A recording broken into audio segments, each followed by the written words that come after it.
Hey, everybody, welcome to another episode of CVtv. My name is Carlos, and I'm here with my co host, David Dawkin from CoralVue. He's the owner of CoralVue. How are you, Dave? All right, doing good today, Carlos. How about you? I'm doing well. All We right. have, it's been busy. We've been busy around getting ready for our, um, upcoming shows. We got a little bit of a reprieve in July, hmm but I think Yep. I think we're picking up again in August and September. Yeah. So. Yep. Yeah, we'll be in your neck of the woods, Chicago, for Aquashella.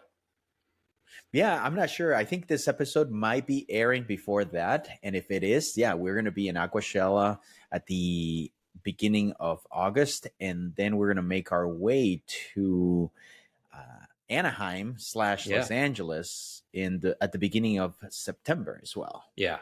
Yep. Yeah. So So, looking forward yes. to that. So anybody hear this and in that area, come on by and see us.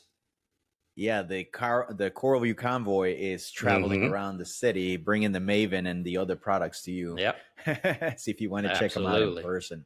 I Yep. recommend to stop by and check out the light because it is one of those things where it is very difficult to explain it and very difficult to show it on video on how Right. cool this light is and the spectral analysis and everything that we've been covering Yeah. about the new Hydros XHO light.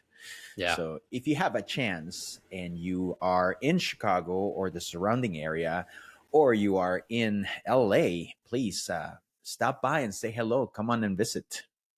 You know. Absolutely. So Dave, we are talking today about protein skimmer accessories. Yeah. And Yep. I know we had shows about protein skimmers. I know we have shows of hmm other things, but we thought it's like, let's talk about protein skimmer accessories because to me, those accessories allow me their convenience and also allow me to optimize that skimmer so that it actually Exactly. runs at optimal performance.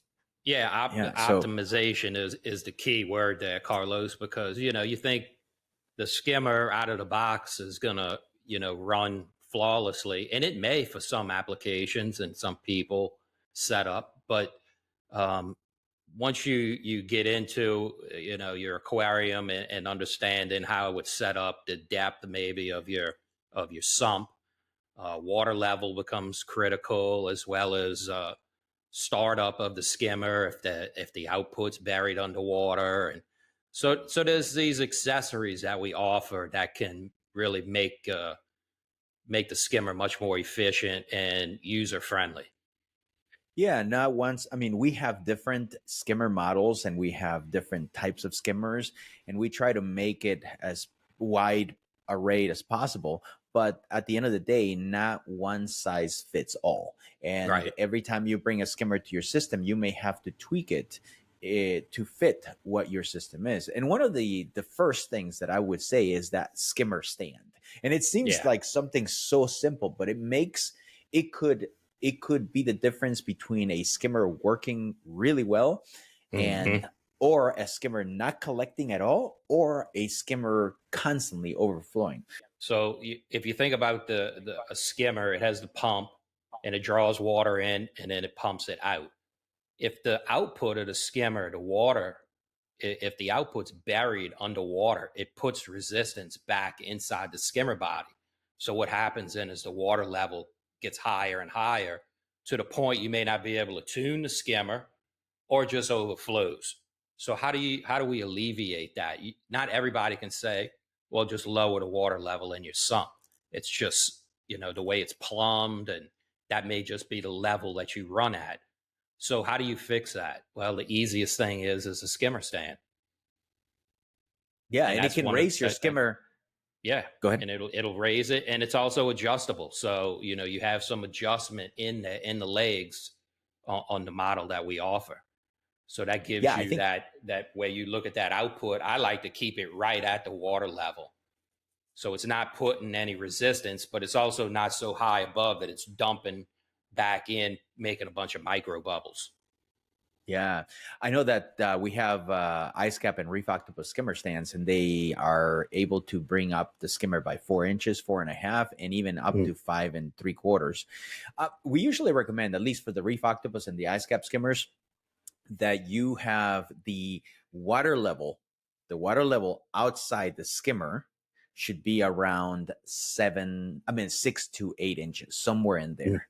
And Yeah. that's what's going to, that if like I said, if you have it too shallow, then the pump doesn't have enough water and it'll starve. And if you have it too deep, then the water level inside the skimmer is going to match the water level, not the foam, but the water level inside the skimmer is going to match the water level outside the skimmer. So if the skimmer is all the way to the neck, water level, then the water level inside is going to be that, which means that then you only have this little space of foam. There's not enough to dwell and not enough for the foam to really collect detritus before it actually, or organics before it actually overflows into the collection cup. Yeah. So a skimmer stand can help you raise that skimmer, so then you bring that water level down, and then there's more space for the foam to dwell, from the really fine foam to the medium-sized foam bubbles to the really big bubbles that overflow. So yeah. All right. Another accessory that we have that I think is critical, and it's something that you don't think of it as a newbie, but once it happens to you, then you're like, oh crap, I need to do this. It's what we called an auto time delay. Yeah. And what is it and why do we need it? So basically, when you have a power outage, your aquarium, if they're drilled, it's going to overflow back into the sump. It's going to fill the water until it breaks siphon. You want to make sure you got a break siphon somewhere in your system. But you're going to have that overflow water from the aquarium that's going to fill into the sump. So if you're typically running at 6-7 inches of depth, now you may be with no power at 12 inches of depth. Now, for sure, the output of the skimmer is buried underwater. So what happens then when power resumes and everything comes back on, Carlos? I mean, what do you think happens then with that out? Yeah, where's that water supposed to go in the skimmer? It can't. You're going to overflow, it doesn't have enough. Boom! It doesn't have enough force to try and push 4 inches ahead on top of it of water to get going. So where's the path of least resistance? It's straight up. And what happens then? Now you got nasty collection cup, stinky water in there, and a possible overflow, and a lot of unhappy wives, perhaps, with that stink coming in. Yeah, absolutely. So the auto delay or the time delay, what it does is it's actually a very simple box in that you connect the pump to it. And then that yellow box gets connected to the wall. And what it does, it's quite simple, is after a power outage, when the power comes back, that box is going to prevent the skimmer from turning on for 5 minutes. So it's going to wait 5 minutes and then it's going to power up the skimmer. So during those 5 minutes, your return pump is been running and your water sump level goes back to normal. And then once it's back to normal, then now the skimmer turns on and the skimmer goes back and everything is fine. It's not overflowing, it's not starving, or it's not working hard. So that's what it does. It's so simple, yet it needs to be done, So there are a couple of things that we need to remember. This time delay box, it is compatible with an external skimmer and actually works really well. And we highly encourage you to do that with an external skimmer, because the last thing you want to do is to turn on the recirculating pump on the skimmer before you turn the feed pump in. So then it's sitting in there cavitating and could break an impeller and running dry and swell a magnet. So I believe that when it comes to an external skimmer, the auto time delay box is a must. You have to. A couple of things to remember too is that these are electrical boxes, which means that don't work with them while you have wet hands. Seems like common sense, but we have to say that. Also, do not lay the box on the ground right next to the skimmer. I mean, if the skimmer overflows, it's Murphy's Law. If it overflows, goes into electrical box, you end up with a short and possible fire. So make sure that you hang it or put it on the wall away from the water. And the next thing is, don't put it right next to the sump, or don't put it above the sump, or something where it's going to get sprayed and wet. Yeah, so you just put it away. Yeah. Yeah. Put it as away from water as you can possibly do. Just a couple of safety things, but it's something that you need to do. Now, if you have a hydros controller, Yeah. then you That's can what I was going to actually, say. yeah, you can just You can do program all the of this hydros. through hydros. Yeah, Absolutely. exactly. You don't need the little, you don't need the white, the yellow box. But if you're the kind of person that just doesn't like to automate things, that just makes it easier, you want to keep it simple, Yeah. Yep. then this box is perfect for you. All right. So moving on. So Yep. we have now, I have something that is my favorite skimmer accessory. It's the skimmer waste collector with the integrated auto shut off and delay. Yep. Which is like a 3-in-1 thing. Right. Yeah, all built in. You have your collection cup. It fills with waste, but then you can drain this to a waste collector, and then also have it integrated with this auto shut off. And there's actually some filtration for the smell, and also there's like a little ping pong ball inside of there that controls that water height. As it fills up, that ping pong ball is going to float up, and then it's going to choke off the air. That's going to shut down your skimmer.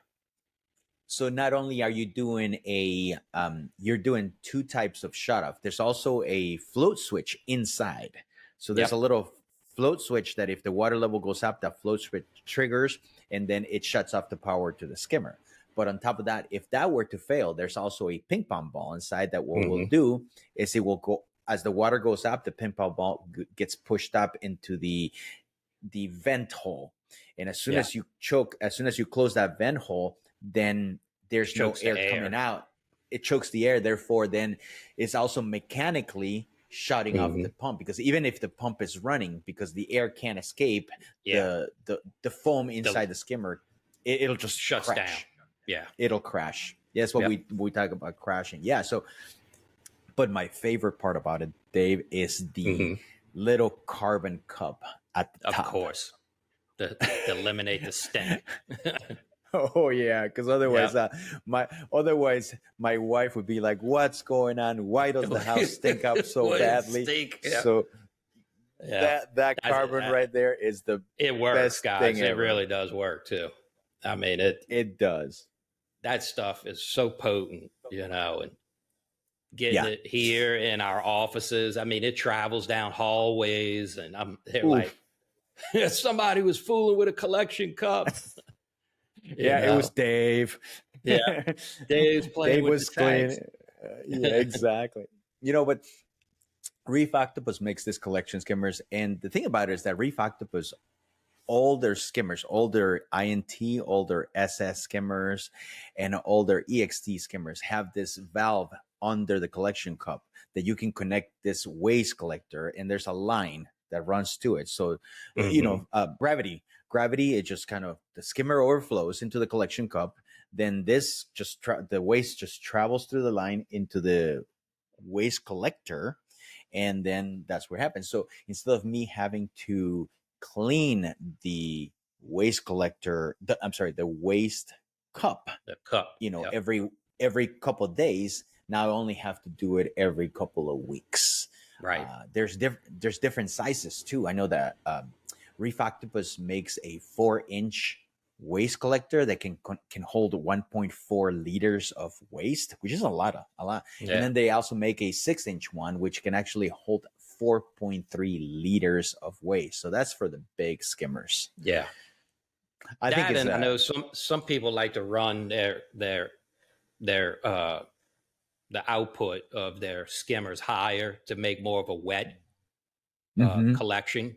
So then you're producing a lot more waste.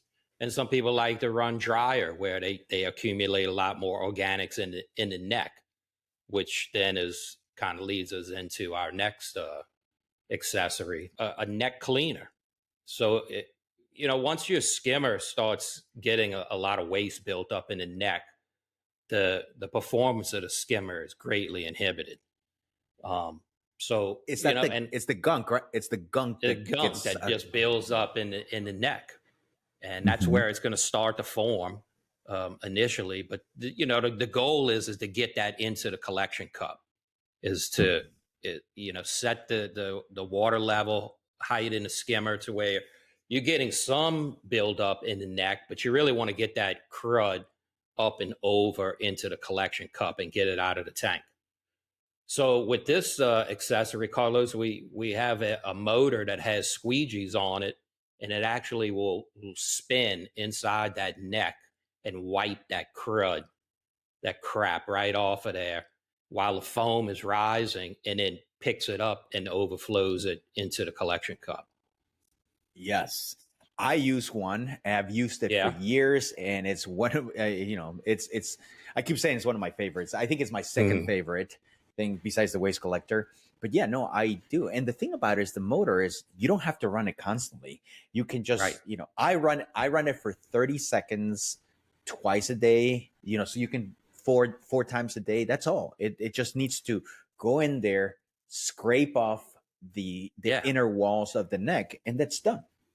I think it's important that we reiterate that the motors on these are not continuous. They're not designed to run continuous. Mm-hmm. So if you just leave that thing run nonstop, it may have 4,000 or 5,000 hour rating on it, and that's not going to go very long. At 6 months in, you may be like, the motor's burned up. Then we have to ask, did you run it continuously? Yes. It's like, well, it extended its lifespan, So there's no need for it though. It's just to make a couple passes, wipe that gunk off, and then it stop and let it do its thing. And really, that'll depend on you'll know as the organics how much bio load you have in your system, really how often you need to spin it. Mm-hmm. Yeah, you can actually put it on you can put it on a timer, a digital timer or something, a simple timer.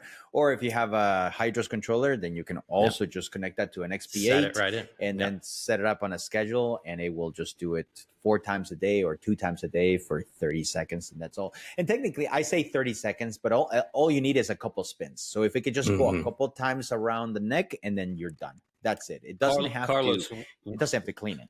What's your setup doing that? Do you ever have to take the skimmer out to clean the neck or do anything, or you just let it run? I let it run. The only reason I take the collection cup out is because even though I have a waste collector, I don't have a cleaner for the collection cup itself. So I have to take the collection cup out once a month, maybe once every 2 months, and then I just go wash it and everything. But I don't even wash the inner part of the neck because I don't want to wash off the slime, because that slime is the bacteria, and I don't want it to go prime. So I think we covered this on a different video when we talked about skimmers. Don't use soap. Don't just use a wet rag with salt water or something, and just wipe it and put it back in there. That's all, because you do not want to scrub off the bacteria, because if you do, then you're going to have to go through what we call a micro break-in. But what a great tool when you're talking about minimizing maintenance. It's like it's great.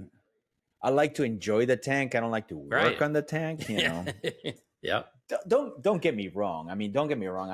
I always say I'm like a gearhead, but with a fish tank, which means that I know people, some of our listeners, they love cars. They love to go into the garage and tinker with the car, and it's not work. It's almost like therapeutic, and I find it the same thing. Therapy. Yeah, but there's a limit, there's a limit to how much work after that. I don't want to do that much. Okay. So and this brings us to kind of like the last accessory. Is it an accessory? You know what? I wasn't sure when I was putting this together, but I figured we'd put it on the skimmer because it's just a perfect thing that goes to the skimmer, and there's a lot of benefit to it. And that is the Protein Skimmer CO2 carbon dioxide scrubber.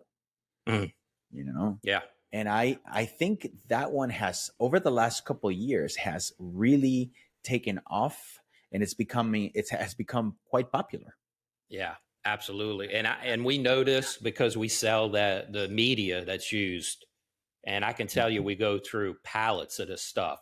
So a lot of people have recognized the benefits of using a CO2 scrubber. And we have two models, really. We have an ice cap model that is a reactor in itself. And then we have the Reef Octopus model. That's a recirculation model.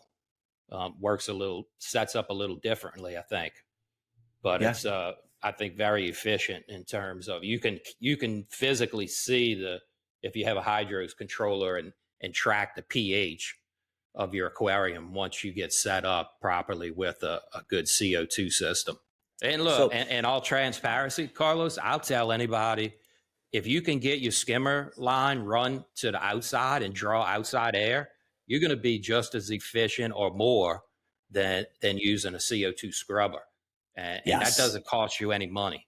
Now, not correct. everybody has that ability to run their skimmer line outside. It's just not possible where you're set up in the home or office. And so this is a good alternative that you can use. Oh, so the reason why we're talking about the CO2 scrubber is because it's well known that corals can actually process calcium and carbonates and the elements and can absorb them when the pH is a little bit higher. So the the rule of thumb, the school is that if your pH is above 8.3, then corals are going to be very happy. So over the last few years, and also with the rise of very, very great ceiling windows and homes that are like hermetically Yeah. closed. Spray Exactly. foam insulation. Exactly. So then with the humans inside the building, and then you have pets, then the CO2 in the air will start to rise. And as soon as the CO2 starts to rise, then your aquarium is going to suffer. Your aquarium's pH is going to start to go down. So one way to bring that pH up a little bit is to use a CO2 scrubber. Now, full transparency, and I think Dave, you'll back me up on this one. If your pH is at 7.5 and you want it to be 8.3, a CO2 scrubber is not going to do that. Yeah. No. That's a big swing. That's a big swing. And we've had people in support, they contact us in support and tell us, hey, the scrubber's not working. And once we do the troubleshooting and figure it out and get the numbers, this person was at 7.75 and then they want 8.3. And at that point, it's like, no, this is just not going to, it's not meant to do that. It doesn't have that volume to be able to pull that much CO2 out. Yes, exactly. So just remember, it does tweaking, but it's not going to be your one be all, pH savior. All right. My thing is to tell anybody, if you can get that skimmer, the output outside, that's going to be your fix to bringing up your pH. That's going to give you the most success. Yeah. And that costs nothing besides your time to get it out. But it's not possible for everybody. So yeah. If you can't, then what you do is you connect the CO2 skimmer or the CO2 scrubber, to the skimmer's pump air intake. So then as the air goes into the skimmer, it has to go through this media that changes colors, which is one of kind of like the convenient things about it too, is this media absorbs CO2 from the air and then injects it into the skimmer. So then it agitates with the water, and therefore the CO2 level in the water goes down, your pH goes up. But at the same time, the media itself actually changes colors as it becomes saturated. So once it becomes saturated, you'll see the color change from pink to white. And at that point, once the media is white, then okay, I got to grab that media, put new one, and then toss it. I would like to mention one other accessory, Carlos, and I know it kind of ties into hydros, but it is the optical sensor in the collection cup for a skimmer. Oh, yeah. Yes. So that is a really nice feature. And what that does is as the skimmer, the water or the waste level gets to the height you set that at, you can then shut down your skimmer pump or the feed pump, or so it's a special optical sensor too. You can't just take a regular one that you may use as a level sensor. This is one that's specifically designed for a collection cup, and you'll notice it has like a concave optical piece on the top of it, but that's so it can see within the cylinder of the collection cup. So just make sure you have Yes. one designed specifically for a skimmer. Yes, yes. And the wire going to the sensor is actually on the outside too. So you don't have to thread that through the collection cup or lift the collection, it's cockeyed because you have to put the thing in there. It doesn't work correctly. So no, that's a great accessory. That's a good one. That's probably one of our biggest ones for hydros. Yes. People really like that accessory. And as soon as the waste hits that sensor, it'll shut off the skimmer, and the hydros additionally if you choose to set it up that way, can actually send you a notification letting you know that, hey, the skimmer cup is full, come and drain it so that the skimmer can resume operation. Let me summon my wife. Hey, my skimmer cup's full. Can you go clean that thing? Oh man. That might set off a problem or two, huh? I don't know, Dave. You're going to get some wives to send messages to us in here because, hey, Dave told me to do that. And I'm like, oh, no. You're on your own on that one, man. Yeah. I'm out of town for too long. You're going to have to go service that cup. Oh God, no. Yeah, no. And when you come back, your stuff is going to be out in the yard. You're going to be sleeping in the garage. Yeah. Yeah. Anyway, so those are the skimmer accessories that we wanted to cover. It's a very simple show. It's a quick show, but I think some of them are great accessories. I think the skimmer stand is could be a must. It's not needed. I think it's fine if you have that system where everything is perfect and the water's between 6 and 8 inches. But like the skimmer auto time delay, if you have an INT or an SSS skimmer, that is a must, because otherwise it's only a matter of time before you lose power and something happens. I think the waste collector is a great add-on. Is it required? No, but man, it's one of those things that once you have it, you're never going to want to use, never going to go without it. Same thing with the neck cleaner. I think it's an optional thing. It's a great feature. It's a great accessory. Do I need it? No, but it's great to have. The scrubber, if you live like down where you are, Dave, which is pretty much during the summertime, AC is running. Locked up. Yep. Yeah. For me, if I'm in the dead of summer or the dead of winter, then I need it. But if I'm somewhere in the springtime or fall time, I mean, we open our windows and there's no better way to control pH than you open those windows in the house, and boy, that pH just spikes up. So is it needed? It depends. Everybody's different. Well, thank you everybody for watching. Thank you for listening. Again, it's the CVtv Podcast. We try to do this every week. We are on Spotify. We are also on YouTube if you want to watch our beautiful faces. We want to thank everybody for watching and listening. Thanks for those that are coming back. If this is your first time listening, you stumble upon this show, then go ahead and hit the plus symbol, hit the like, hit the heart, hit the bell, and you'll be notified as soon as we release a new show. I also want to thank April, our producer, for the work that she does behind the scenes. And as always, thank you, Dave, for being the co-host of the show. Yeah, thank you for all the hard work put into this, and greatly appreciate it. Thank you, everybody, for listening and watching, and we'll see you next time.